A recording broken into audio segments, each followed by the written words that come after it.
and welcome to Greyhound View. It must be any dog's dream to be let loose in a dog food factory. We take a look at the appliance of science in canine cuisine. We go to Shelbourne Park for the Eagan Catering 525 final, and we also take a trip to County Kildare to meet one of the most successful breeders in the country. But first, staying the pace is essential for this week's racing as we review the Ted Hegarty 6-bend Shootout 750 and the OConnor Try Distance final.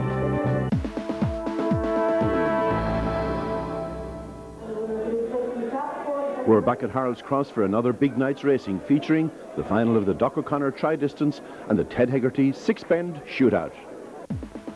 And the runners for the final of the OConnor Try Distance. In 1, Kilmac Trail. In 2, Kilkee Express. In 3, Allurity Wise. In 4, Dee's Gamble. In 5, Sally Blaze. And in 6, the early paced Phoenix Return.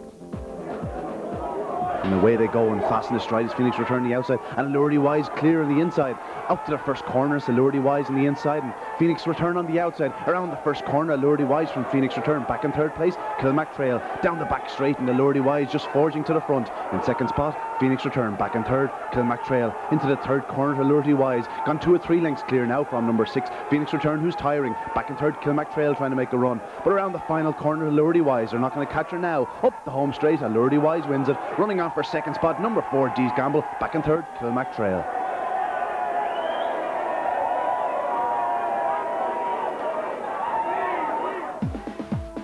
The result of the final of the OConnor Try Distance. First, Allurity Wise. In second spot, Dee's Gamble. Back in third, Kilmac Trail. The winning time, 31:60. Well, we've been hearing a lot of winning syndicates recently. Here's another one, Allurity Wise, owned by Peter Wise and his syndicate. Peter Wise, tell us a little bit about this syndicate of yours. Well, we started about 3 or 4 years ago just with a small investment for a bit of fun, a bit of crack, a night out, an excuse for the boys to go out. And this is our third dog, Bitch. We should call her a bitch in doggy parlance. But she's just fantastic. I mean, the excitement and the buzz. I mean, I have to say, I haven't been able to sleep this week. I mean, the excitement of it all. I mean, you're never caught for a word. I'm telling you, this is the biggest buzz, and Greyhound racing is wonderful, you know. And it's just, you know, we're here, we're having a great time. And yeah. How many of you are involved in this one? 4 of us. A leg each. A leg each, exactly. Yeah. And it's just a bit of, you know, what can I say? You know, it takes us out. I mean, the great thing about dog racing is, you know, we have a once a week. There's an event, and you're looking forward to it every time. And it doesn't matter where she comes. You know, she particularly if she challenges and she's a performer and all. And what a star. There's only 4 of you, but there must be 100 here cheering her on. Oh, we have a huge support. That's only the half. There's another. The whole office came out last week. We had another 35 of the office out last week, and they come again. Yeah. And are you two enjoying it? Yeah. What do you like about it? I think it's a lot of fun. Huh? I just think it's a lot of fun just coming down, not town. Did you have a bet on this one? Yeah. Did you do it yourself? No, with my dad.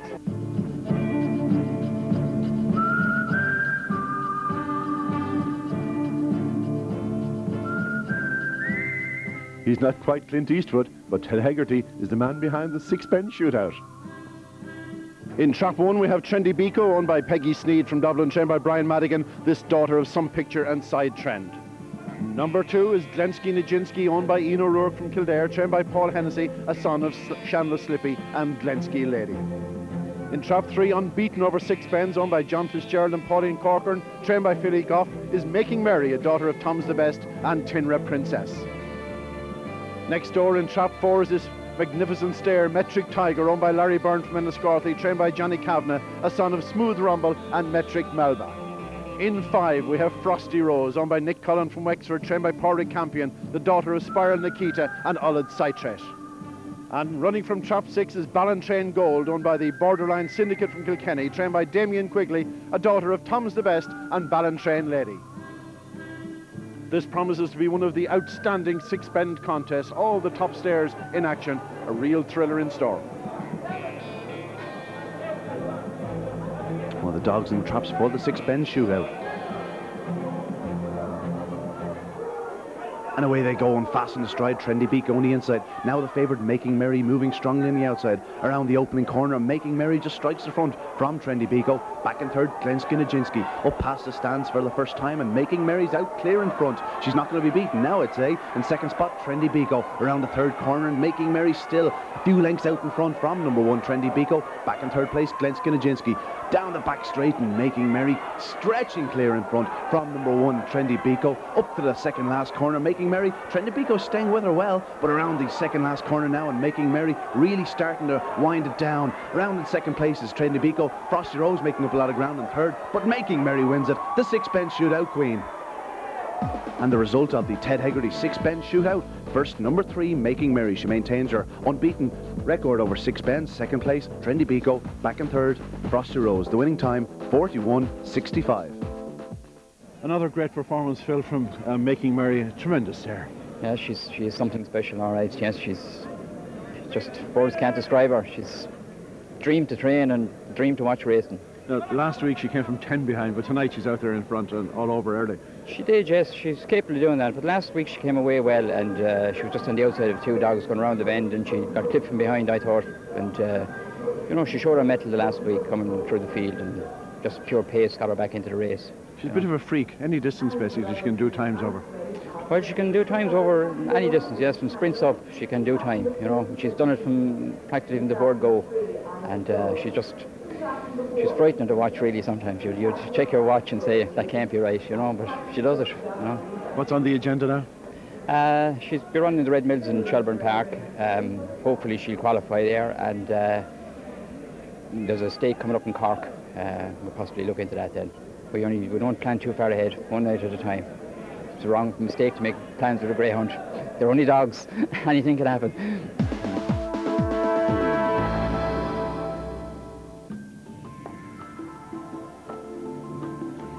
It makes no sense to bring coals to Newcastle, but neighbours of one Geordie thought he'd lost his mind when he came to Ireland to breed greyhounds. Ian Greaves came to Monster Evan in County Kildare 6 years ago, and despite only breeding professionally for such a short time, he has already produced such notable dogs as Blue's Best Tailor, Tom's the Best, and Mick's Best Hero. Mick's Best Hero, exploding out of the final corner, has gone well clear, being chased by Polly's Picture, but Mick's Best Hero wins, and wins it in big style. I'm originally from a place called Stakeford, which is very close to Ashington in Northumberland, which is about 25 miles north of Newcastle. I bought the place on April the 3rd, 95, which was my birthday. I bred my first litters in June of that year, and I didn't have a customer or anything like that to sell a dog to. And most people who breed greyhounds commercially fail, so I was probably looked upon as being mad. His neighbours quickly had to change their minds, however, when in 1997, Ian became the second leading open race breeder in England. As his success continued, so the scale of the operation has continued to grow. Ian now has 126 greyhounds, and they certainly keep him occupied. We have about 14 brood bitches now. We have saplings and pups up to all ages, up to about 16 months. Our normal day starts at 10 to 6 in the morning. We'll let out and clean out, and that takes till about 7:30 till we get our breakfast. Then we'll start and walk them, or gallop them, or whatever else has to be done. Come on, son! School and track at Shelbourne Park for trials. We'll breakfast up at 9:30. We'll let out again. We'll let out at lunchtime again. We'll groom in the afternoons. We'll feed up at exactly 3 o'clock. We'll let them back out again, and then we'll let them out at 8 o'clock at night and get finished for about just about at 9. Feed the pups up again as well, the baby pups. And that's 7 days a week, 364 or 5 days a year. So it's you've got to enjoy what you do. You do get rewarded if you're successful, but if you work as hard as what you do with the dogs as anything else, especially the way Ireland is at the minute, you'd make a fortune. Despite the large progeny coming out of Lug Hill Kennels, Ian follows their fortunes closely. Every morning at breakfast, he scours the paper for the latest results. It helps him to decide which stud dogs are best suiting his bitches. The charts tell you what's top and tells you what's bottom, and then you've got your own personal fancies. For the last 3 or 4 years, I've only used Michael Dunn's stud dogs in Portlaoise, like IC Region, Frightful Flash, Top on Show, Peppy's Dilemma, Toggle Tex, Prince of Tinra, Classic on Show, and Jamela Prince. You see how they progress. I suppose Greyhounds is very similar to any other athletes. You can see in 90% of the cases from a very early age the good ones from the bad ones. These pups in this paddock here by Jamela Prince, a new dog from Australia, what Michael Dunn has. They're the top brood bitch, Too Breezy, who's our top racing dogs in every litter, and at the moment she's got the fastest pup in England, which is Top Savings. These again are by Jamela Prince, out of daughter of Lady Guests, Abel Ivy. This is our second litter. Our first litter produced Top Royal and Rapid Best, 2 top open races from Walthamstow. There's 2 litters in this paddock, one by Classic on Show and one by Top on Show. The Classic on Shows are out of the sister of Lady Guests. The Top on Shows are out of Claudine Magic, and these are real exciting prospects. The best bits is seeing them win major open competitions in England. Selling them for a fortune and getting paid for them. Coming home from Shelbourne Park after you give them their third 5.25s, and they're doing 29.20s, 29.16s, or 29.25s at 14, 15 months and 16 months. Then you know you got machines.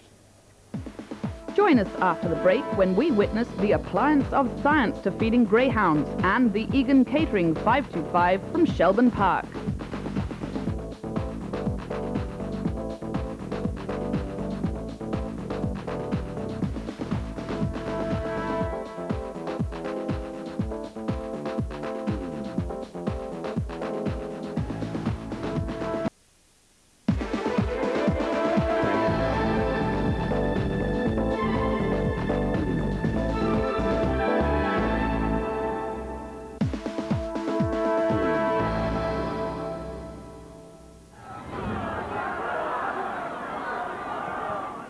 Well, as you see, a huge crowd present at Shelbourne Park this evening for the final of the Eagan Catering Open 525. The stars of the competition so far have been Star of Texas, Keegan's Glory and Priceless Rebel.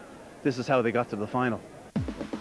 In the first semi-final, Westwind showed good early pace, clear down the back straight and well on his way to the final. But watch number 3, Priceless Rebel in second, running on really strongly ahead of Ferryman in third. On the final corner, Westwind in front, number 3, Priceless Rebel putting in a big run. This is a very fast greyhound, but Westwind from Priceless Rebel. In the second heat now, we see number 2, Star of Texas out front, Keegan's Glory coming to challenge. A little bump between them here, but Star of Texas, this early pace greyhound, battling on well to hold on here from Keegan's Glory in second. Number 4, Manic Ranger putting in a run, but it's Star of Texas from Keegan's Glory. The third semi-final, and Effernug Mister in front from African Star. Number 2, Overrider putting in a run, and number 1, Hidden Past. Bit of trouble there. Hidden Past was held up slightly, but still comes home strongly to grab that final spot. Up front, though, it's Effernug Mister winning, and Hidden Past finishing second. That's how they got there for the final. Now we see them on parade. Number 1, Hidden Past, son of Larkill Joe and Slaney Side Maid. In 2 is Star of Texas, the son of Thorkel Tex, and She's Out Again, this brilliant early starter. Number 3, Keegan's Glory, the old stager, son of Stapler's Joe and Miss Keegan. What a performer he has been. In 4 is Priceless Rebel, the strong finisher, a son of Stapler's Joe and Tina's Beauty. Then in trap 5 we have another real early pacer in Effernug Mister, a son of Mr. Pickwick and Effernug Spice. While carrying the stripes in the final is Westwind, a son of Do You Get It and Here's Polly, goes up well from the outside.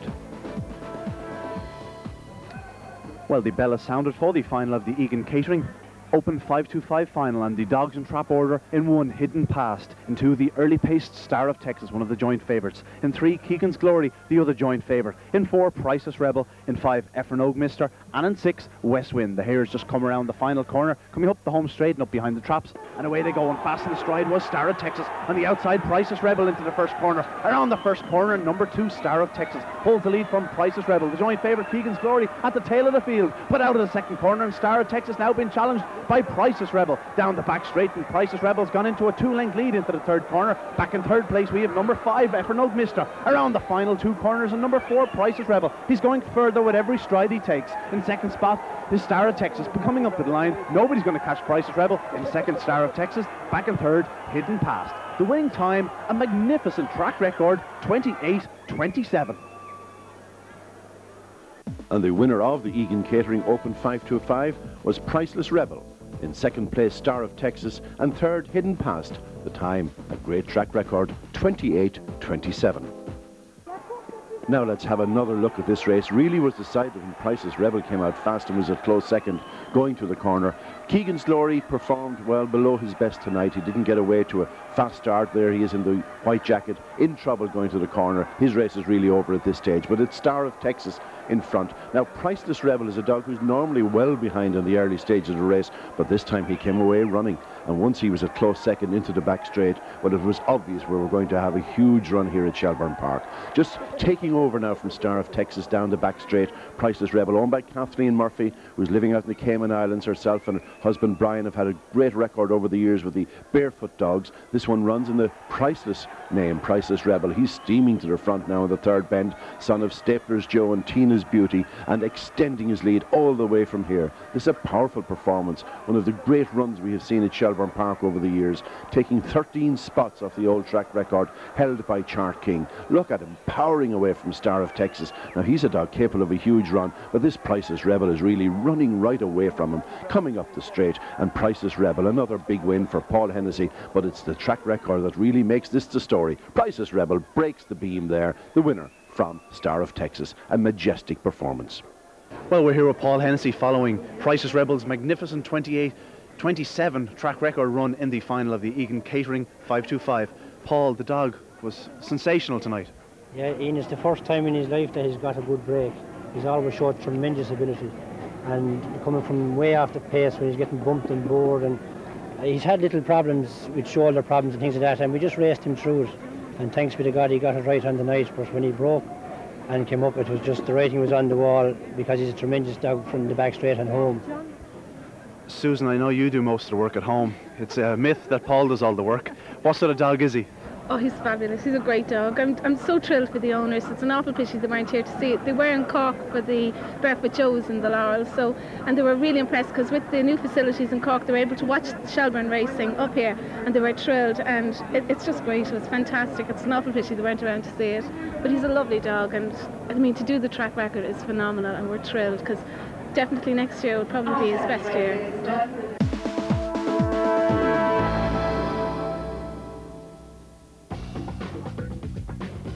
A greyhound is a canine athlete, a high-octane animal bred for speed and power.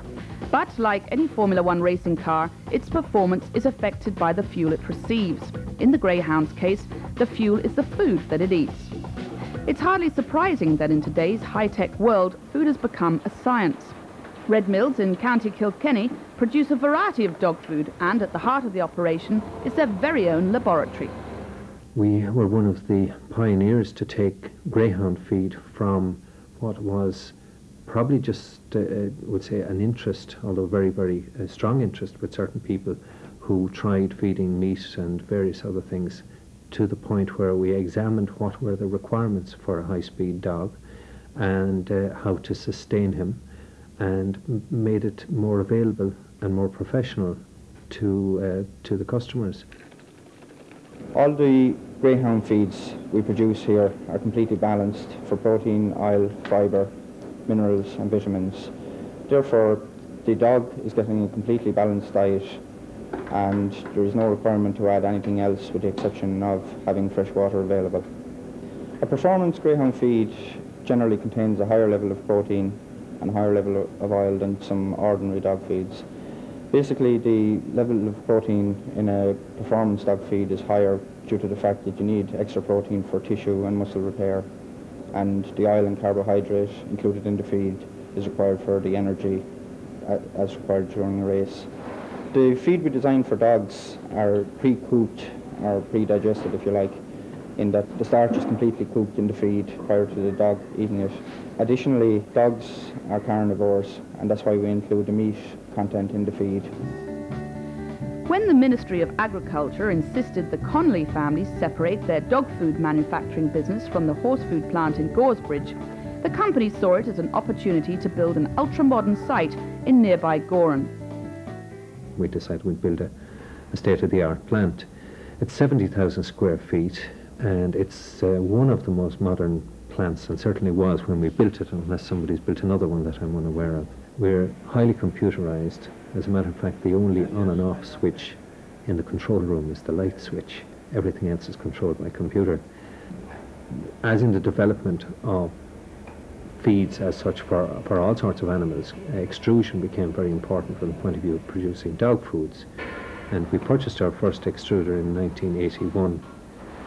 We got the machine running in the next year and then developed the business of high performance Greyhound feeds.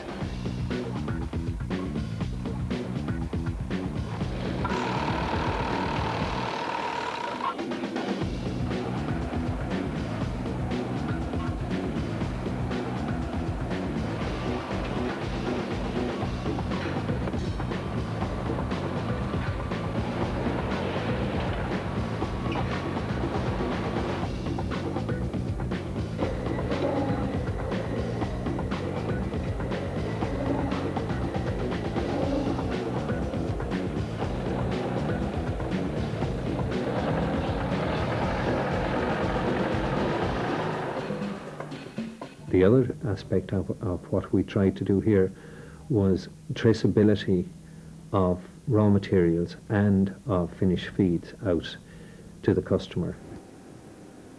People within the laboratory collect the samples from the mill, they then take them up to the laboratory here and they test them for the various parameters, and as well as that the horse and greyhound feeds are tested for prohibited substances. We'll just go through the equipment we have in the laboratory. In here we have NIR equipment, which allows us to get a quick analysis of samples for protein, oil, fibre, ash and moisture. Out in the main laboratory, on my left here we have the Soxhlet apparatus, which is used for oil analysis. Over here we have our Keldal system, which is used for protein analysis. We move up here, then we have our FibreTech system, which is here and which we use for fibre analysis. Over here, this is a very expensive piece of equipment, and we use this piece of equipment to analyse the ingredients being included in horse and dog feeds for naturally occurring prohibited substances. This is the same piece of equipment being used by all the racing regulatory authorities. Our testing facilities have gone further to the realms of prohibited substances, present or otherwise, and that's to avoid, people may be tempted to dope certain dogs or horses, and then if anything goes wrong, they blame the feed supplier. Now, to protect ourselves and also the industry, we invested in this piece of equipment, which is it is the mainstay of performance feeds. It's an ongoing thing. We need to do this for greyhounds, we need to do it for horses, and we will continue to do it. And the one thing that Red Mills will be renowned for is that our feeds tomorrow will be better than what we had yesterday. On next week's programme, greyhounds are in the news, or to be precise, the RTE newsroom. We preview the Red Mills series, and our beginner's guide takes a look at the importance of how the dogs tip the scales.